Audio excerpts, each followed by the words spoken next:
तो भारतीय न्यूज़ में आपका स्वागत है।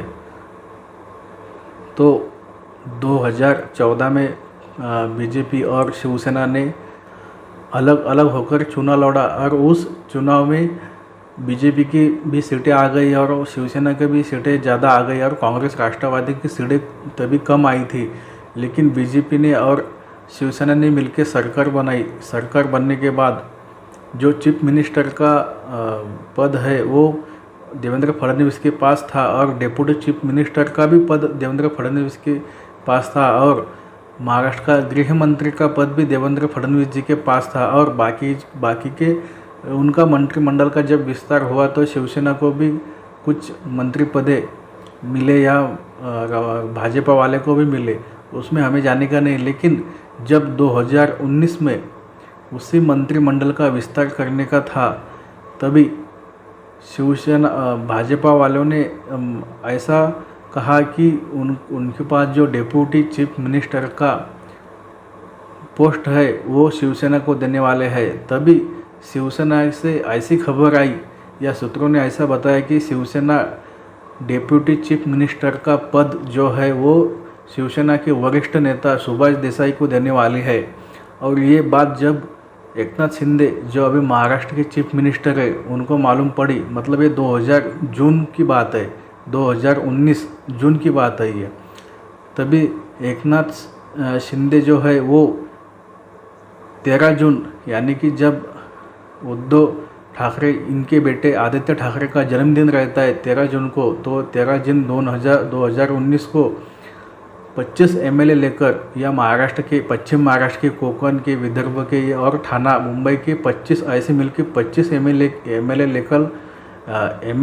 लेकर मातोश्री पर गए और मातोश्री पर उन्होंने जोरदार शक्ति प्रदर्शन किया।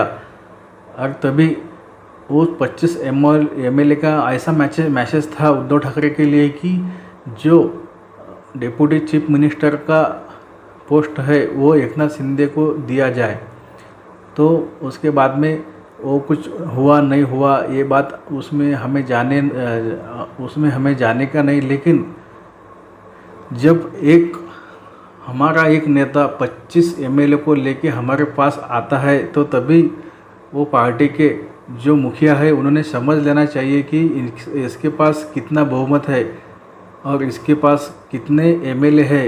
ये अगर आज 25 एमएलए मेरे पास अगर लेके आता है तो ये 50 एमएलए मेरे पार्टी से लेकर भी जाता है। फिर भी उद्धव ठाकरे या संजय राउत ने इस बात पर विचार नहीं किया ये और इस बात पर सोचा नहीं, और इसीलिए उद्धव ठाकरे को आज ये दिन देखने पड़ रहे हैं। क्योंकि जब डेप्यूटी चीफ मिनिस्टर का पद डेप्यूटी चीफ मिनिस्टर की बात निकली तभी उद्धव ठाकरे ऐसे बोल रहे थे, मतलब अभी 10 दिन के पहले, कि मेरे को अगर बोलते तो मैं डेप्यूटी चीफ मिनिस्टर का पद जो है वो एकनाथ शिंदे को दे देता। लेकिन ये बोलने की बात है।